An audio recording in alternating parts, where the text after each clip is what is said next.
Bienvenue sur Français en récit, l'endroit où le français devient vivant grâce à des histoires captivantes. Aujourd'hui, suivez Fatou dans une journée pleine de surprises à la boulangerie, apprenez de nouveaux mots, écoutez du français naturel et laissez-vous emporter dans une petite aventure quotidienne. Histoire lente, claire, parfaite pour débutants et intermédiaires. Abonnez-vous, activez la cloche et laissez un commentaire. Quel est votre pain ou pâtisserie préférée ? Une journée à la boulangerie avec Fatou. Bonjour et bienvenue sur Français en récit.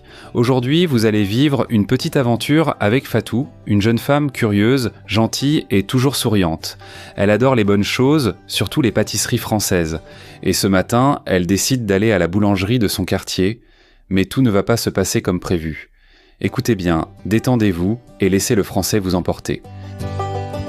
Il est 8h du matin à Lyon. Le soleil brille doucement à travers les rideaux de l'appartement de Fatou. Originaire du Sénégal, elle vit en France depuis 2 ans. Chaque matin, elle prend son café avec du pain beurré. Mais aujourd'hui, elle n'a plus de pain. Elle prend donc son sac en toile, enfile son manteau et sort dans la rue. L'air est frais, mais agréable. Elle adore ce moment calme du matin, quand la ville commence à se réveiller. Fatou connaît une petite boulangerie familiale à 2 rues d'ici. Les croissants y sont délicieux, et la boulangère, Madame Dupuis, est toujours gentille. Quand Fatou arrive, il y a déjà une petite file. Devant elle, un monsieur âgé discute longuement avec la vendeuse. Elle observe les vitrines, baguettes croustillantes, pain aux céréales, pain au chocolat et des éclairs au café qui brillent comme des bijoux. C'est bientôt son tour. Elle pense à son petit déjeuner, puis au goûter. Elle décide. Bonjour madame, je voudrais une baguette tradition, 2 croissants et un éclair au café, s'il vous plaît. La boulangère sourit. Excellent choix, mademoiselle. Et avec ça ? Fatou hésite. Elle se souvient qu'une amie vient cet après-midi. Ah, et aussi une tarte aux pommes pour mon amie. Madame Dupuis emballe tout avec soin. Fatou paie, puis dit en souriant. Merci beaucoup, bonne journée. Mais à peine sortie de la boulangerie, une chose étrange arrive. Un petit garçon, les larmes aux yeux, cherche quelqu'un du regard. Il a environ 6 ans. Tu es perdu ? Demande Fatou doucement. L'enfant hoche la tête.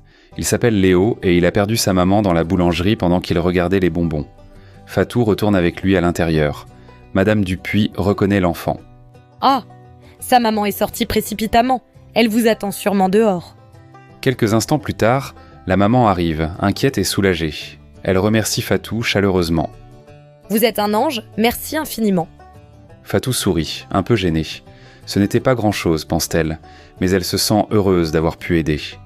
De retour chez elle, Fatou prépare un plateau avec du café, des croissants et sa baguette encore chaude. Elle savoure chaque bouchée. Elle pense à sa matinée. Un simple passage à la boulangerie s'est transformé en moment d'humanité. Et elle a même rencontré un nouveau voisin, le petit Léo. Fatou écrit dans son carnet « Aujourd'hui, j'ai mangé du bon pain et j'ai fait du bien à quelqu'un. » Et voilà. Merci d'avoir écouté l'histoire de Fatou. Aujourd'hui, vous avez entendu des expressions comme prendre une baguette ou un croissant, être perdu, faire la queue, avoir le sourire aux lèvres, rendre service. N'hésitez pas à réécouter l'histoire, répéter à voix haute, noter les nouveaux mots. Et surtout, dites-nous en commentaire ce que vous achetez à la boulangerie. Abonnez-vous, activez la cloche et revenez la semaine prochaine pour une nouvelle aventure avec Fatou. À bientôt sur Français en récit.